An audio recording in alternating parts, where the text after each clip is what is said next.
Welcome back to the Oblivious Maximus podcast. I'm your host, Ben Searle, and I'm here with my co-host, as always, Aaron Osborne. How are you today, Aaron? Fantastic. Thanks for having me. No worries, mate. I'm glad you took the invite up from me to be on the podcast you did for ages before me. Let's just rip right into it. Today we got Lochlan Watt here. G'day, Lochlan. Glad to be back on the pod. Yeah. I can redeem myself from that terrible one like 6 or 7 years ago. Yeah. It was a long bloody time.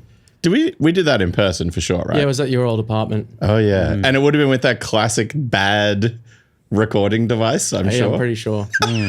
Sorry about that. And I think I was trying to like detox from weed after just being like a bong lord for like several years straight at that point, and just you could hear the cogs in my brain like struggling to turn. That's always best when you're getting off the chuff. Like, let's get a mic in front of this cunt. We got to get into this. Sick. So, I mean, for people who don't know, how would people know you? Why the fuck would you be in here with us? You do this way more regular than we do. Yes. As you can tell. I guess I've just been working in music for close to 20 years now. Been singing in bands for around about the same amount of time, probably like 18 years, I'd say, since I've sort of been properly consumed by all of this. And I think probably my most renowned thing would be Triple J's The Racket. Been doing that for 12 years now. That's a long stint. You're the longest one, right? At this point, yeah. Yeah. Since Hal moved over to just Double J, and since Kingsmill got the flick, I'm the veteran old guy at the station, which is bizarre. Yeah, who would have thought? Not the show's not good, but I mean, you know, it's crazy. Also crazy that the longest standing host is the host of probably the most abrasive show. Like the least palatable show available. Probably one of the least listened to ones. You're just sliding through. Yeah. And also currently the band you're playing in, or it's your baby. Yeah, Run. Dope as hell. Cheers. You guys have a listen to the new EP? Yes. Yep. Predominantly what we're here to talk about. We were in the car on the way here and we had another listen to it, and I just said, Metalcore is back. Is that how you feel? I don't think Metalcore ever really went away. Okay. Yeah. But I would say it is like maybe this is just my interpretation, but it feels like a much more like focused metalcore. It's sort of like it's definitely more of the 2000s kind of metalcore that we came up with than what's sort of the predominant sort of genty new metal styled metalcore that's big these days. Yeah. But I think the concept for the band was that I just really wanted to just combine everything that I loved about metal and hardcore into just one kind of unique beast, which I think works both for and against us, because it doesn't really fit in anywhere. But I remember when the first EP came out, you saying to me, Aaron, you said, this is the most Lochlan Watt thing I've ever heard. I think that's a good review. Yeah. And that was what I was going for. I played a dive bomb. Yeah, you're the one guest appearance on the first EP. I did it. Aaron Osborne chucking a dive bomb. It's pretty funny. I think I've done that now on like 4 records, so I'm like very happy to be that. What is your claim to fame? What other records have the dive bomb? I don't know if it's been announced. Maybe it has. Phantoms have a record coming out. Actually, they've talked about it. Phantoms have a record coming out. I play a dive bomb on that. Sick. Dive bomb for hire. Yeah, I'll do it. Good gimmick to have. Yeah. It's one of the funny ones. Yeah. Well, and Michael Beveridge, a friend of ours, commissioned me to record music for an ad. The Dick Pill Company. The Dick Pill Company. Played some dive bombs over a handful of dive bombs on the Dick Pill ad. Nice. But yeah, enough about my dive bombs. No, but the record itself sounds like, I would say, it's a much more like focused metalcore, or like, to me, it sounds like a real, like very consistent across all the songs, I would say.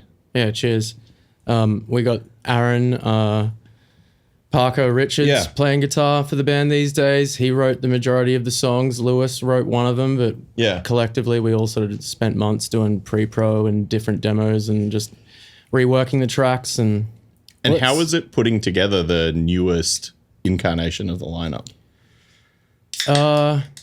It was actually quite smooth, really. I was like, when sort of the first lineup or the first collaboration sort of fell apart, I wasn't really sure what was going to happen from there. And then we had Dom and Will from Terminal Sleep in the band for a while. And then my second brain surgery popped up, and I had to kind of like put the band on ice for a bit. And then Terminal Sleep, it's obviously doing a lot. And when I came back to like when that second brain surgery was more of a false alarm situation and wanted to get the band going again pretty soon after that, they were like, sorry, we want to focus on Terminal. Like, completely fair enough. That was always going to happen at some point. And so from there, our drummer Adrian kind of saved the band with his old random bandmates from back in the day. Yeah. So Aaron was in Death in Bloom with him, and this other band, Seventh Circle. And our bass player Ben played or sang in Adrian's first band from like high school days, Gotham City Heart Attack. Yeah, wow. Oh, fuck. I've seen them a bunch. Like one of the big Freezer bands, apparently. Yeah. Cohen was in them. Saw him at Eltham Library once. It was pretty dope. Eltham Library. Yeah. Big sort of, I guess Freezer kind of event. Pretty chill place for him. Like, For a gig. push back the books. Yep. Yeah, but it seems like the lineup is like pretty locked in terms of like how you going with shows and recording and all that sort of stuff. Trying to sort of treat it as more of an actual band, democratic kind of situation these days, as opposed to like, I guess it started as more of a studio kind of thing, and the intention always was to take it to the stage, but kind of figured that it would probably just be like two sort of parallel lines running with the studio side of things and then like a different live incarnation of it, but and it's worked out as like an actual band these days, I suppose, but I'm still sort of, in the director's seat with it all. And you, I guess that tour with Amity recently, like, was that kind of the biggest thing you've done in a little while? Yeah, for me personally, definitely. Probably the biggest tour I've done in Australia definitely the biggest tour I've done in Australia in terms of the size of the shows with one of my own projects before. Yeah. Not counting like bands I've filled in for or whatever. Yeah. Yeah, it was great. The shows were all sick. And I mean, like, do you think, like, were you playing songs off this on those shows? Yeah, we were playing two of them. Yeah. Sick. And what was the response like? Yeah, really good. Yeah. And like, we started playing Spring. From the first day of the tour, and it came out a couple of weeks into it, but that song's got like a circle pit part, and dope. We're getting it going every night. First band of the night, like, we need to spin this fucking room, like, and the Amity fan base is like, yep, sure, we can do that for you. It was pretty mad. Then Autumn, one of the other singles that we started playing on that tour, like, it's just, I think the way that song is structured, it's got a really easily followable sort of flow, and you could just kind of see everyone bopping their heads to it and just knowing what when the next heavy part was kind of coming, and it was really, really rewarding. Yeah, well, that was what I was going to say. Like the riffs and the song structure and sort of the songs themselves on this record, feel very like focused to me. And I think like in that setting, where people maybe are not as like exploratory with their listening habits, like it's very good to be very like direct. I mean, I think that was like, it's a very different thing, but like the experience I had with like I Exist touring with Frenzal Rom, like whenever we would play like the stoner rock bluesy songs, motherfuckers were loving it. And then as soon as we play like a crusty song, no one gave a shit. This new stuff's definitely a little bit more aligned with metalcore than the first EP, which I think is still very much metalcore, like a lot more black metal on the first one, and not as many breakdowns. Like, we purposely structured that first EP to only like have one real proper like big typical chugga breakdown as like the climax in the middle of it all. But Aaron he really loves metalcore a lot more than previous collaborators. So sure. Well, it definitely was felt just like natural that happened, and it's a lot more fun. Yeah, not having breakdowns. Not derivative, but like it sounded like familiar. Like, and I think that's like a cool thing to like go like, this is its own thing, but sounds reminiscent of that 2000 stuff. Yeah. Well, I think the other thing too right now is that there has really been like a resurgence of a lot of different things that were like, I guess, hugely popular, I suppose, when all of us were kind of like coming up. Like, that stuff's like really come back into fashion, which is quite surprising to me. I saw some kid on Twitter or something once, I think, talking about how Dying Wish was one of the most important bands in hardcore, and I'm just like, God damn it! Like, Yeah. I'm so old. Like, have you never heard of Killswitch Engage or Parkway Drive's Killing with a Smile? Yeah. Or like Unearth? Like, Well, that Dying Wish, like, it's cool. I like it. it's but really sick, but Yeah. It's interesting to be on the other end of a trend coming back in Yeah. fashion now and going like, oh, this is. we were there the first time, and Yeah. Yeah. now it's being praised as revolutionary. Yeah. Well, that was always, I think, the funny thing for me too, where like I feel like death metal comes back like every 5 years. Like every 5 years, death metal's the biggest thing around, and then it like hits the skids real hard, and it's got to work back up through other scenes. And like I feel like when I was a kid, first getting into it, it was like the biggest thing in the world, and then it vanished, and then it like slowly came back up through. I kind of through like metalcore and stuff like that. That's where it came back in again. Through like It became deathcore, and it Yeah, came yeah, up through that, and exactly. now it's coming up through just through like hardcore more bands and stuff. traditional styled hardcore. I Yeah, suppose. yeah. But I mean, Time is like, a flat circle. yeah, We exactly. got a lot of hardcore dudes playing death metal now as well, which seems to be like the more popular side of it. Yeah, yeah, 100%. And I mean, like, it's just really funny. Like I remember, like Kevin Cameron wearing Nile shirts in Prom Queen promo photos was like. That was like, oh, death metal's back. Like, this skinny guy likes death metal. Like, I remember when I was 16 buying the same Misery Signals shirt that he was wearing in one of their promo photos and just thinking I was the coolest cunt. so all the way from buying Misery Signal shirts to now this record, bunch of cool guests on the record too. Yeah. Do you want to talk about the guests who you got going You on? thought I got to up Aaron Osborne on the first one. See if we can get a few more in. Get one better than me. Yeah, I suppose before I get into that, I should maybe just let people know it's called True Heaviness is Time. It's a 6-track EP. Very much a conceptual kind of thing with big themes in the art and the layers and all sort of coming together to form one sort of big piece, just like the first one. But yeah, we got Joel Birch on one of the tracks from Amity. Yeah. He just like pretty much said yes. He said yes straight away before he even heard it because he Sick. liked the first one Yeah. a lot. And yeah, that was sick. The song with him rips. And that was one of the ones you were playing live, right? Yeah. Yeah. Sick. Yeah, that's killer. I mean, the video for that's cool too. Having a laugh recording. Yeah, That's yeah. sick. Just dudes being silly, Yeah. playing some instruments and Yeah. some nice shots of some birds flying around and some bees and the sun and the moon outside, just like That's all you need. vibing. Yeah.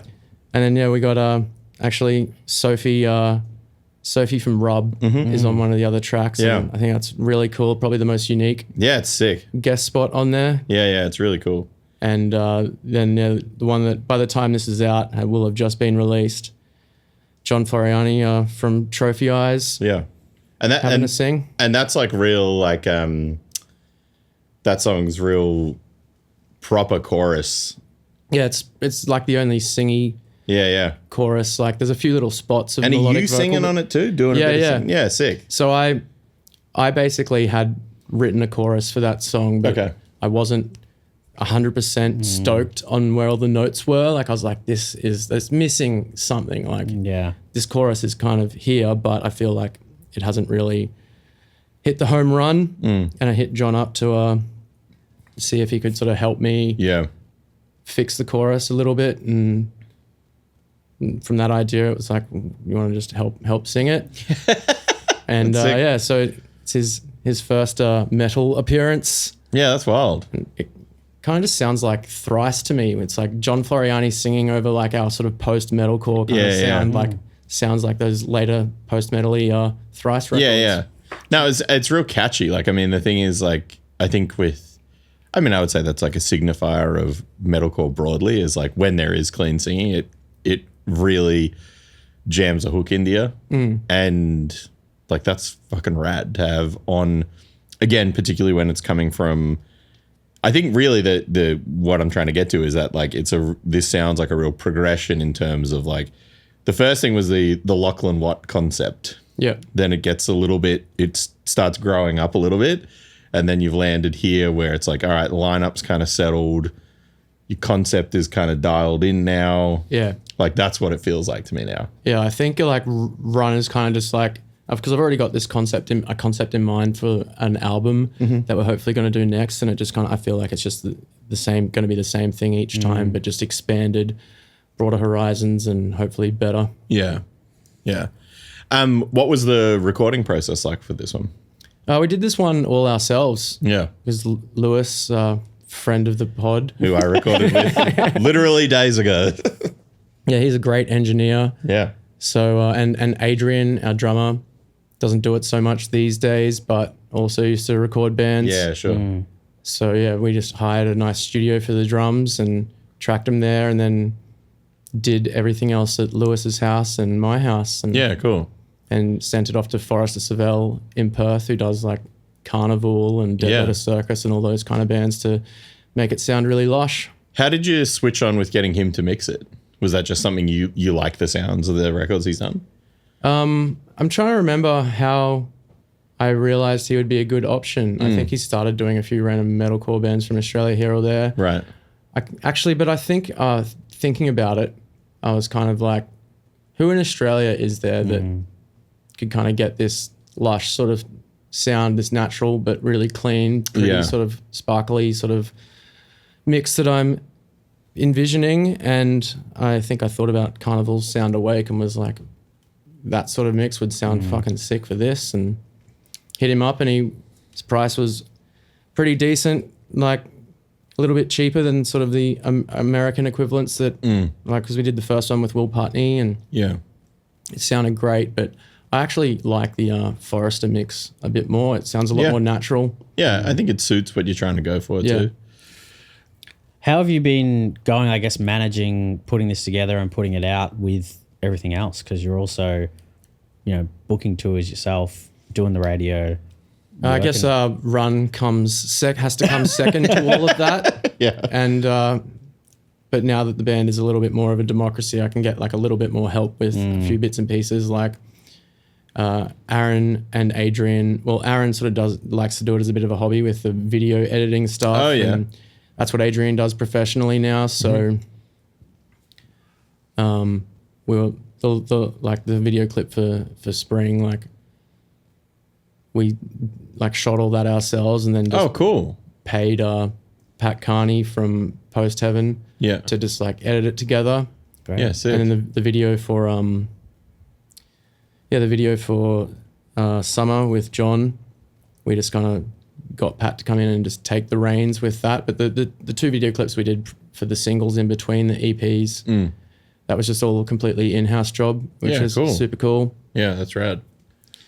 But and like having a publicist, hiring a publicist to help with this EP as opposed to just trying to do it all myself is taking a bit of the weight off. But yeah, it's a lot to kind of keep up with, and all the bills of the band, and doing it on that level, because I just make things hard for myself too by having to do things like these certain ways and have these like multi-layered art concepts and stuff, and getting Pat to design 6 different pieces for but he that loves all come it, together. And it's awesome, but I definitely could make it easier for myself if I wanted to.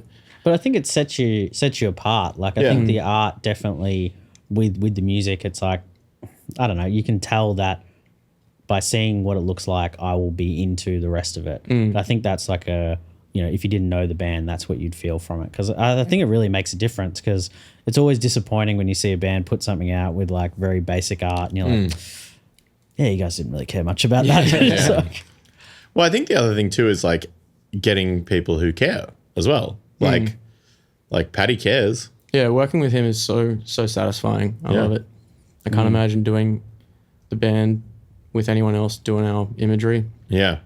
I mean, he's literally, I reckon there's like multiple things I can see in this that he's designed. So,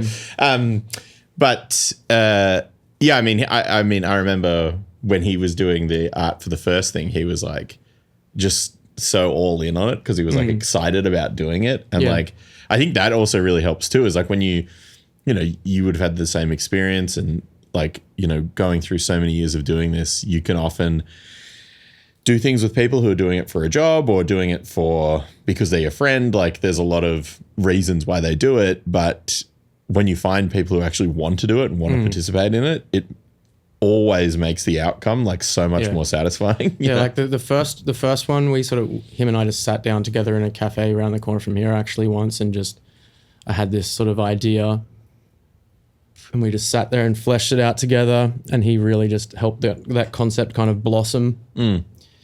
And then with this new one, I just like sent him this like 800 word email or something, just like a wall of dot points and all the different layers and things I wanted in there. And I think at first, like he said, he was probably a bit like, ooh. Yeah. But then once he read it all, he's like, this makes sense. I get it. And it all came back looking even sicker than I had pictured it. Yeah.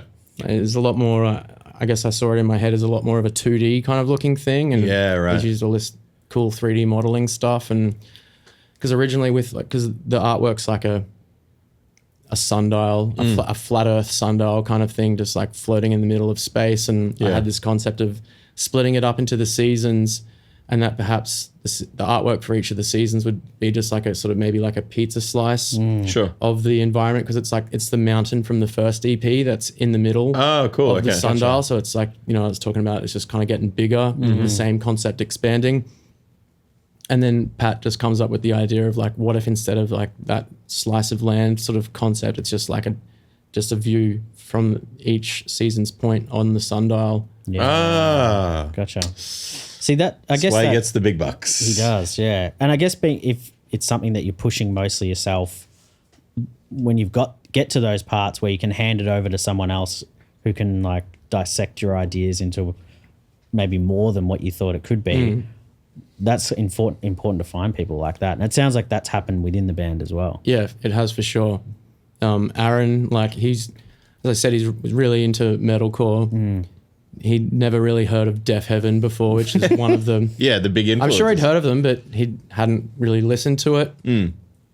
And I think he's sort of not into all the more weirder stuff that I am, or the more post-metal-y stuff, or the black metal side of things. But I think he been sort of handed this kind of template of a sound that I think in the scheme of things is fairly unique, given his sort of existing sort of skill set. Sort of just gave him a fresh palette of things to play with that he'd never really done before, and it kind of unlocked something creatively in him, and the songs started pouring out. And as far as I know, they're still kind of pouring out. He's got like 4 or 5 demos for the record that are all sounding sick. So hopefully after we do a bunch of shows this year, I kind of just, unless like sick offers come through, we'll just see what happens. But I would kind of think I'd prefer to sort of put more of the focus and energy and money into just doing a full length as opposed to touring the hell out of this shit. Yeah. I mean, the other thing too is like when you get a role going, at least for me, I feel like it's kind of important to strike, particularly creatively, like, because sometimes it's hard to get it back too. Like, and I mean, I think that's the biggest problem that I've always had, and it's what I'm doing right now with the stuff that I'm doing, is that like, because I'm so like fired up about doing it, I got to keep going. And like, people even said to me like, you just did this Aglo thing recently. I'm like, well, I didn't do it that recently for me. For me, it was fucking ages ago. But I really like doing it, and people are responding to it, so I should keep going with it. Like I want to do it. So it's kind of frustrating, like, because I think a lot of van conversations over the course of the Amity tour, and sitting in the van listening to these demos that he's been doing and just talking about where it goes from here and fleshing out the concept for the album. And then you get to the end of 5 weeks of touring, everyone's broke and burnt out and sick of each other, and it's time to focus on putting these songs that we've just I just poured everything into like out, instead of just diving into new stuff. So we'll see if we can sort of get that momentum back, but that's hopefully the plan after we just do some more shows for this. Yeah. And I guess that's the beauty of like bringing in someone else to do the publicity and stuff like that, is you can just sort of hand it off a little bit just to keep it rolling. Because I feel like momentum is the hardest thing to maintain, because once you're on a roll, like that's easy to go. You can easily get derailed. How do you feel with, like, kind of back to what Sela was saying before, like, how do you feel with working all these other sides of it, then translating that to you doing the other end of it yourself? Like in terms of like booking tours and doing, literally interviewing people and all that sort of shit. how does it feel for you then doing the other side of it? Is it kind of like a workplace burden, or do you feel like invigorated by doing the other side of it? You mean like doing the Like this? the business side of things for the band? Well, no, even like, well, yes, kind of that, but even more like, like for a literal living, you talk to people about the records that they have done and tours they got coming up, and then you book tours yourself for other people's bands. Then when it's time to like do the job for yourself, is it a punish, or No, is it's it like it's way more fun. Like I love what I do for work, but I never like set out to become a radio host or like a tour booker or like a venue guy or any of the stuff that I've done over the years, or a label dude. Like it was just, I just got involved and started going to gigs, and I think I sort of first got involved in the sort of live entertainment sort of booking side of things just because Geeks from Issuer back in the day, we all lived in Brisbane, and he and some other guys had started this metal Club Phoenix, and he's like, we need someone to book the Thursday night hardcore shows. Hey Lochlan, I think you'd be really good at this. What do you think about that? And it was like, okay, sure. And I just started doing it. that's my job now? And the music journalism, I suppose, side of things just happened just because I was genuinely curious. I wanted to ask these questions. I wanted to know what made bands and all the creatives and stuff that I looked up to like actually tick, and how they made their music. And the best way to actually get in the position to be asking those questions is to start writing and doing interviews for like webzines and magazines and stuff. And yeah, just the radio stuff just kind of happened accidentally just because the position came up, and I'd never done radio before, but I'd done a little bit of everything else and kind of knew all the sort of main sort of contacts and knowledge base that you'd need to do that. And I think maybe I'm a natural speaker. I had a lot of experience like on the debating team in high school and stuff, but I'd never done any radio. And again, a bunch of friends were like, because I saw that, Hogue was moving on and that the job was being advertised, and I thought to myself, like, yeah, about time, like, the show needs some freshening up. Truly. And a bunch of people were like, hey, have you considered applying for this? Like, you'd be great at that. And I was like, I actually hadn't, but maybe I should. It's funny that other people presenting that to you, because you'd never think of it for yourself, but and it's just like all of this stuff has just happened by accident because I started playing in a band, basically. So getting to kind of come back and talk about my band and do my band, like do all the work for my band, it's sick. It's kind of what got me started in the first place.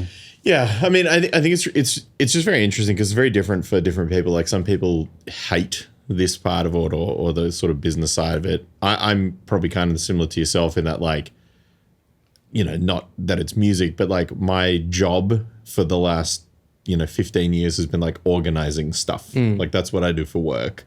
So for me, like, friends, Duck, my partner, like a lot of people are like, why do you keep doing this thing that's annoying? And I'm like, because I'm good at it. Like, and I guess even though it's annoying, I like doing it. Yeah, and you've kind of like we've all come too far. I remember someone telling me once, if you're still doing this, like if you don't get out of doing this shit by the time you're 30, you're going to be doing it forever. Yeah. And that seems to be the truth for a lot of people. Yeah, big time. And I guess sometimes all my jobs can kind of wear me down or like get frustrating, and you get kind of bitter about the fact that like you're having to deal with like spreadsheets and budgets and emails and shit, and just for like something that you used to just truly love without any of that shit being attached to it. Yeah. But, regularly enough, you have these like beautiful moments and just like amazing experiences and great connections and things that can't be sort of found anywhere else that just remind you why you do this in the first place. Yeah, absolutely. I mean, I think the other thing too, for me, that's always been like the thing that draws me back, regardless of all the things that are shit about it or punishing or whatever, is that like at the end of the day, like I've made so many friends because of this, and like the friendships and the relationship stuff. I mean, obviously there's another side of that that's been a lot of annoying stuff with that too, but at the same time, like I would have nowhere near as many friends as I have had I not done all this other stuff. And I continue to have really interesting conversations with people and interactions with people and experiences as a result of like this dumb metal thing. Yeah, You know, and like, and you know we've gotten to see a vast sort of slice of the world through these experiences, Yeah. which is really unique and just an incredible privilege to have. And most people don't get that. no. And it seems like you quite recently had a moment of like real professional satisfaction with the recent tour. I'm going to fuck up the name here. Try it. Sansusa Bog. Sanguisuga Bog. Like the tour, the show at the Hi-Fi seemed like it. Yeah, that fucking was. ripped. I think that was the biggest club show I've ever booked. It was very, very satisfying. It was sick as hell. I knew that tour would do well, but I didn't think it would do that well. And this health tour as well. It's just been announced. Like the Melbourne show, by the time this airs, will have been upgraded because it's like a few tickets away from selling out. Fuck yeah. Yeah, And you're wow. just like, that's my first time like booking like 170 Russell, like sick, and now it's going to Northcote Theatre. Yeah, wow. Awesome. Yeah, that's great. Feels Massive. Feels very good to have those milestones. I know next to nothing about health. Excuse my ignorance. They're very, very sick. They are everywhere. Like I'm seeing like comedians I follow on Instagram doing interviews with them and stuff. Like, On the GTA soundtrack. oh, true. Yeah. Yeah, I think they did the soundtrack to Max Payne, Oh, right. and that was sort of their gateway into the gaming sort of side of things, and they've done songs for Cyberpunk. Yeah. And so I think they've just, because they started off as like a noise rock kind of arty band. Their first kind of hit was a collaboration with Crystal Castles. Oh, Yeah, wow. They Okay. guessed it on a Crystal Castles song, but I think they were always like heavy music guys growing up, Sure.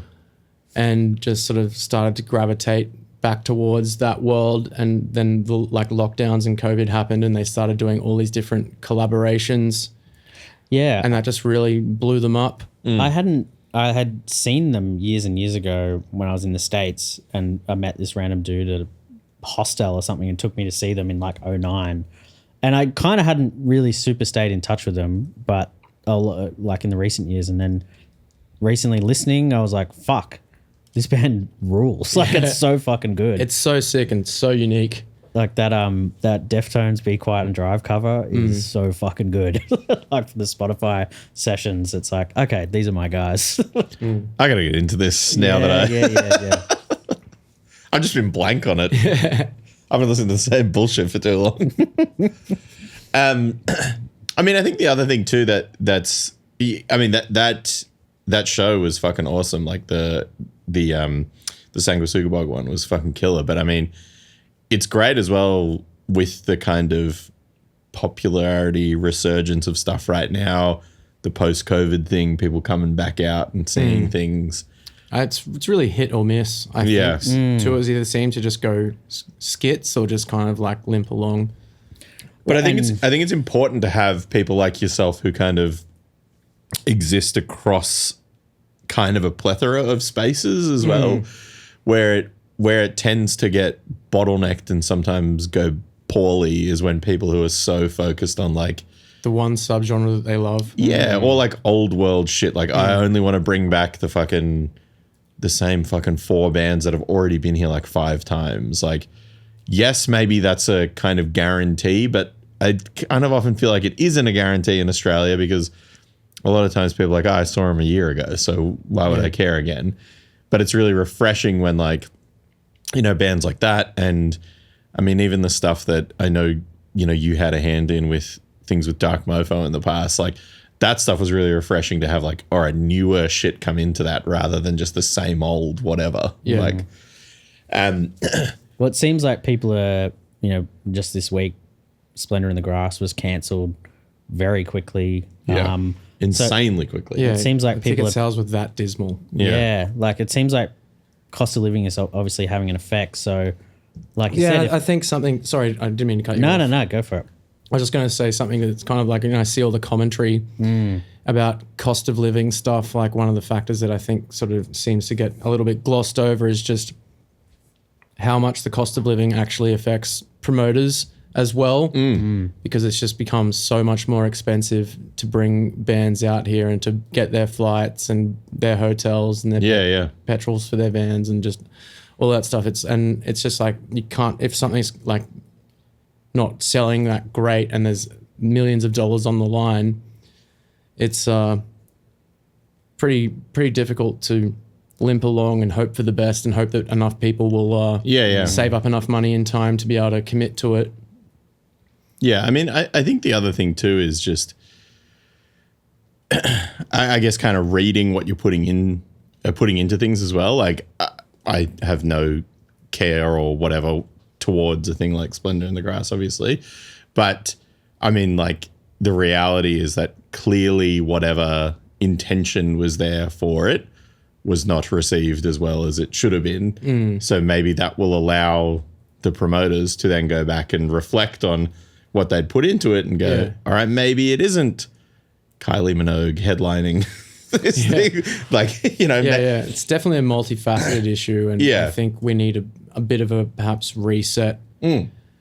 What seemed like, I don't know if that's obviously we can't reset. That's just a nice fantasy. Yeah. Well, it seemed like after COVID, maybe there was a bit more money around government funding. They were able to really like put a lot into these festivals. And now it's kind of the other side of it of like, well, we can only afford X amount of massive acts. Yeah. And all the international agents for all these big bands and big artists are just demanding so much more money now because all of their costs have gone through the roof as well. And it's so much easier for them to just keep doing laps around North America and Europe. Yeah. Big time. Without as much, overheads and without having to do like a 16, 17 hour flight to come down to Australia and play 4 shows or whatever. And I think that's where always like and this is, I've probably talked about this a lot of times before, but I feel like really where a lot of the legwork for bigger stuff comes from is actually from the middle, where the middle bands are the ones sucking it up and just doing it, or the middle bands are the ones that are coming to Australia because they just want to come to Australia. Yeah. Like they'll eat a bad tour if they get to hold a koala and go to the fucking beach or whatever, like. And I think I would like to sort of see the industry perhaps return to that a little bit more, just like bands like coming to Australia as like a privilege. I think we've spoiled touring artists in this country for a very long time. Like, as as someone who has toured Europe and is familiar with how things work in America, it's very much like, here's your guarantee, here's the show date, our job's done. Yeah. But when bands come to Australia, it's like, all right, we got your visa. Yeah. We got all your internal flights, your tour manager, your sound guy, like everything's covered. You don't have to worry about shit. It's like the red carpet gets rolled out. Yeah. And just like, I think the whole Soundwave era of festivals and touring just really like pushed expectations sort of through the roof. And I'm hoping that what's happening at the moment will help bring it back down to earth a little bit more. And it's like not sustainable. yeah, No, yeah. Well, and we're kind of be able to treat coming to Australia for tours as more of a privilege that, if you get like a subsidized holiday to come and have this experience, like sick, as opposed to we got to go to Australia and make like tens of thousands of dollars to play half a dozen shows. Yeah, yeah. And I mean, I think the other thing too that a lot of those people don't realize as well is that, like, yes, you can do laps of the same people in North America as many times as you want because the population is 400 million people. There's 30 million people in this country, and in the 5 major cities that you're probably going to go to, there's half of that is in those places. I think Dave Haley said something to me once about his struggle to like make international booking agents realize like that, coming to Australia is like touring California. Yeah, 100%. Well, and I mean, I think the other thing too is like, you look at doing like, if you do like a Europe run circuit thing. Yeah. That's a nice sound, isn't it? Yeah, that's the vid. Happy Death Day, Jesus. Yeah, sorry, we're doing this on Good Friday. Yeah. Bought these beers yesterday when the shops were open. No, but like doing those Europe runs where it's like, I mean, like literally the one that I did was like Germany, France, Germany, Belgium, Germany, Holland, Germany, Slovakia, Germany. Like it was just, and every show was a different city with a completely different scene, different people. That's not here. Like you don't have that here. You got maybe if you could stretch it to like 8 shows, and that's pushing pretty hard. Yeah. Like. Well, I definitely see it like Melbourne Comedy Festival just started, and a lot of people are most people are not even aware that it has started yet. Yeah, yeah. And some people are struggling with tickets and stuff like that. And it's like, well, music's this big, comedy's this big, and then the shit you do is tiny. Yeah, Like, yeah. It's hard to find I those got people. this Gate Creeper tour happening in the next couple of weeks. This will probably come out while that's on. But like 10 shows. Yeah, that's wild. In hindsight, maybe a little too many. Maybe I've spread it too thin. Like, who knows how, like, ticket sales these days are kind of like limp along a little bit, and then you get like a big rush at the finish line. So maybe it's not going terribly, but it's just not what I would have expected that lineup to do. Yeah. And I think maybe I have overestimated the capacity to just actually be able to go and do your Wollongongs and Canberras and Newcastles as well as Sydney, as opposed to just doing those spots and getting everyone from those satellite cities or whatever to just come into the big smoke for the night. Yeah. I mean, the other thing too is like, it's always really hard in those, which is interesting given the last big tour that you did was a straight up regional tour. It's obviously very different when it's a band that is revered wherever. But coming from a regional place, like a regional hub for that sort of stuff, it's even like, again, this will come out by the time it happens, but like this Suffocation show in Canberra, like every person I know is going because it's like the first time an international band has been booked in Canberra on a Saturday. And they're like, can't believe that it's not on a Wednesday. They're like, holy shit. It's going to be the best show ever because it's on the weekend. But also, you can't forego Melbourne on a Saturday. Yeah. Well, it seems like Adelaide is getting more Saturday night shows because I guess the crowds there don't seem to go out. They don't come out on weeknights. Yeah. If they come out at all. Yeah. I've started like dropping Adelaide from certain tours just because it's just like the more arty sort of stuff. Like I think I gave them a Friday night for Greg Puciato and it just flopped. Yeah, damn. I mean, I think the other thing too is it really, it kind of, the place can be so fickle with it as well. I mean, there was a time obviously, and you're fortunate enough, it was just like right time, right place for me. But like, that's how all my stuff got the gas behind it, was because at the time there was people in Canberra and there was people going to all these things. So you could have, whoever come play Internal Affairs or whatever come play on a Thursday at a youth center and it'd sell out. Like, so that was sick. But then I think like a couple of years later, people try and do the same thing and there'd be like 3 people there. Yeah. And then it was like, all right, well, Canberra's dead. Don't book any shows there forever. And then it takes like 5 years but I mean, part of that is obviously people growing up and moving on and this, that, and the other. Yeah. But I mean, that being said, the last show that I played in Canberra, your show was good, and like bulk of the people there were the same fucking people who've been going the whole time, and then a bunch of kids. And it's like cool that kids are coming now too. Hopefully they hang around for the 2 years after they turn 18, and then it can actually do well for touring bands and stuff like that. But it's never going to be easy. Yeah, booking those things.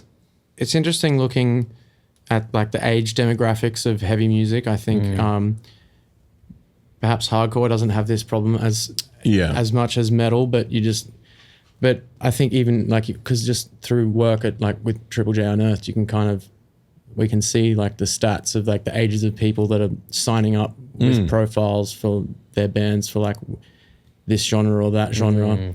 And I think the younger generation is perhaps not as into these subcultures as it was when we were coming up. I don't know. I think it's harder to discover. I think I feel like it's more, I guess, whatever's popular through social media, or there's less mixing with that. Like, I guess it's funny. Our friend Matt's younger daughter has since got into like discovered the Deftones through TikTok, which was like, oh wow, I didn't think anyone under 35 knew about the Deftones. Yeah, well, I mean, and I think, it's obviously very, few and far between when those things pop off too. Like, you're relying on like a wave of a trend for it to come back around.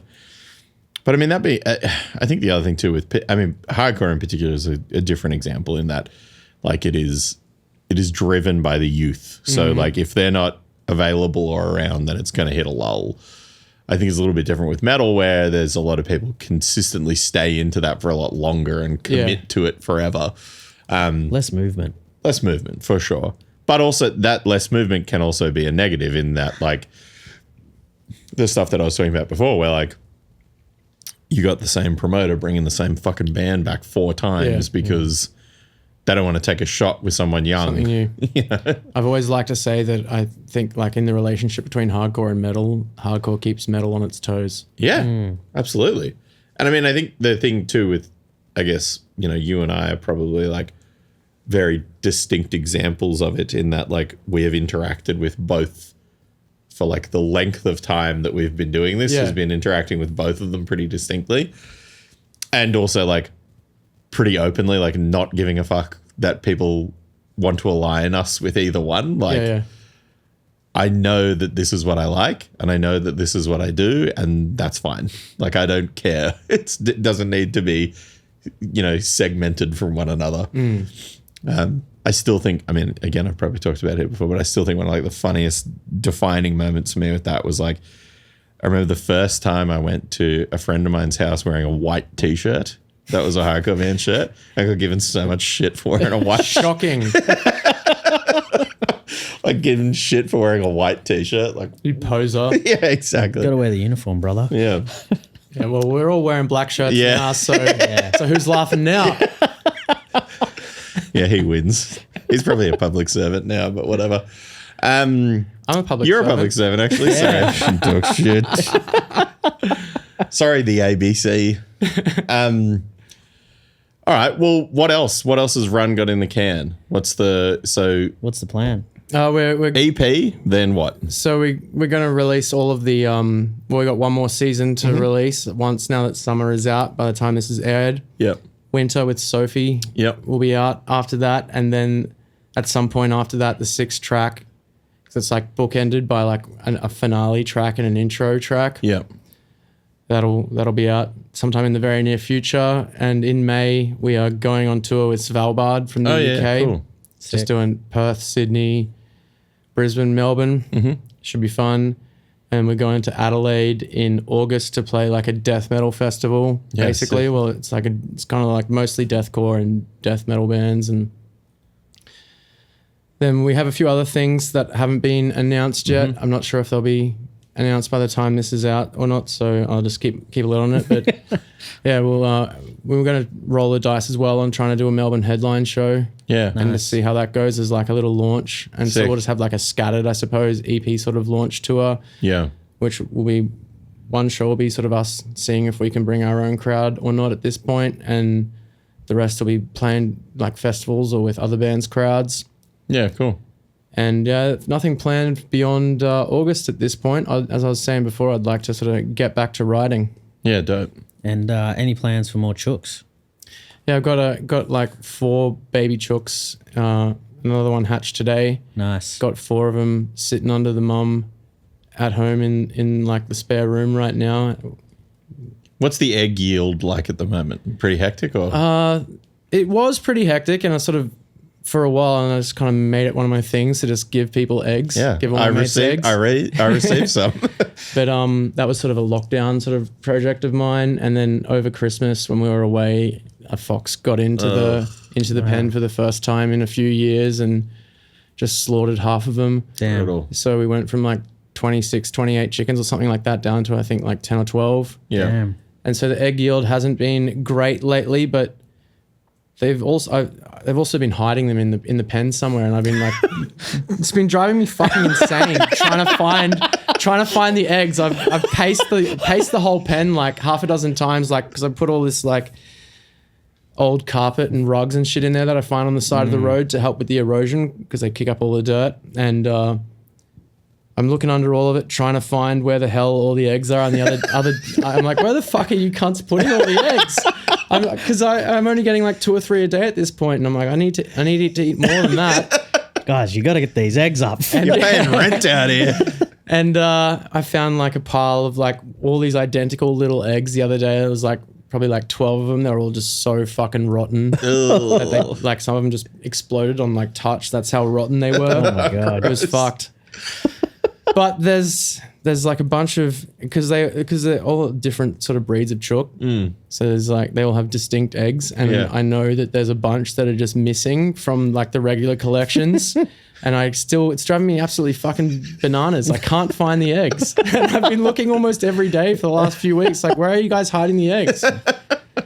That's great. I love that this is a little like home project for you to find all these missing eggs. I grew up with chickens in the backyard and always loved them. I sort of would just go and hang out with the chooks, Yeah.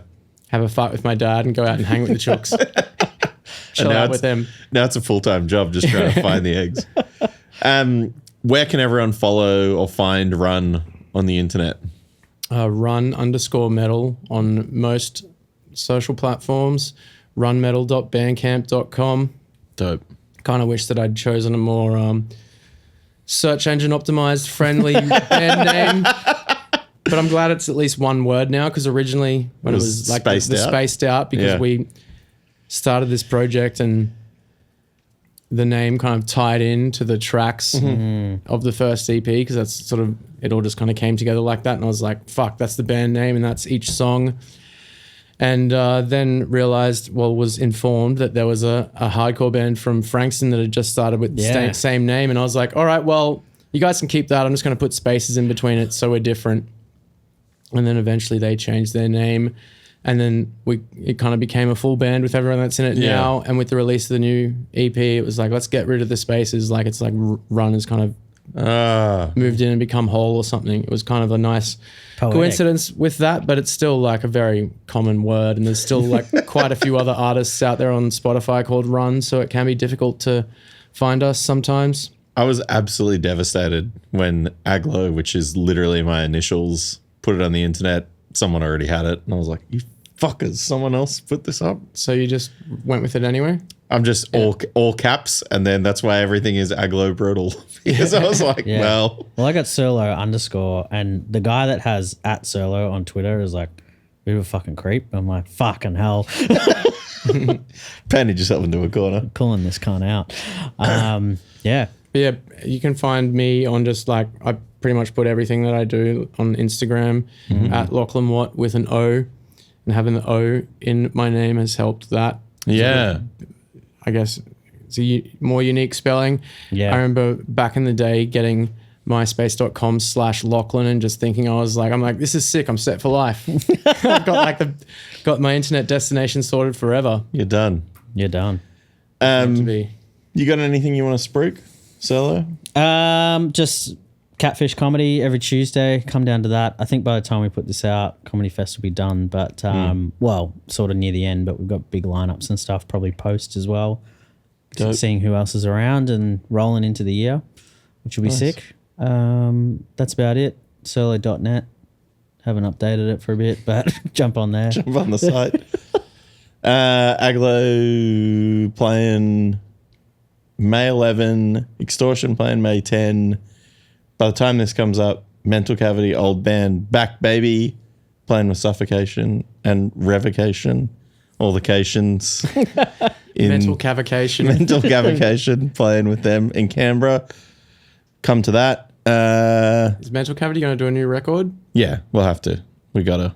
They're jamming all the time now. They're a band again. Sick. I'm just gonna sing now, which Lachlan, is you can't switch off. You're fucking asking him questions. I'm just genuinely curious. It's never gone away. Mental Cavity's back. I'm a singer now. Very important for me. No axe. No axe. That'd be great. Thank you very much for coming, Lochlan. Thank you for having me. That was fun. Thanks, mate. Brutal. Cheers. Cheers.